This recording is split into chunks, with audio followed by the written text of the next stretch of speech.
আদমের সন্তানরা, তোমরা সতর্ক থেকো, ইবলিস যেন তোমাদেরকে ফিতনায় ফেলতে না পারে, যেমন করে সে তোমাদের বাবা এবং মাকে জান্নাত থেকে বের করে দিয়েছিল এবং তাদের গায়ের কাপড় খুলে ফেলেছে।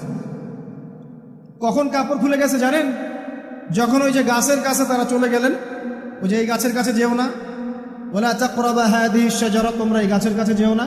যখনই তারা গাছের কাছে গেলেন, ফল খেলেন, সাথে সাথে গায়ের কাপড় খুলে পড়ে গেছে।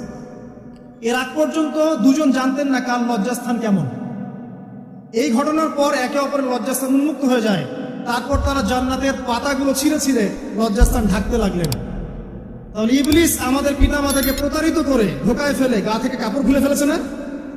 কথা কি বুঝতে পারছেন?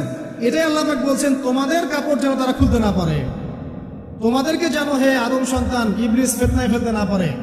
তাহলে এখন আপনি বলেন, এই 20 শতাব্দীতে এসে, 21 শতাব্দীতে এসে যারা মুসলিমদের গা থেকে কাপড় খুলে ফেলতে চায়, এরা কার এজেন্ট? এরা কার এজেন্ডা বাস্তবায়ন করছে? প্রমাণ হিসেবে কি আমি নিজের মন গড়া কথা বললাম, না কোরআন থেকে দলিল দিলাম? কোন সূরা? সূরা আরাফ এর প্রথম 3টা পৃষ্ঠা পড়েন, ডিটেইলস লেখা আছে।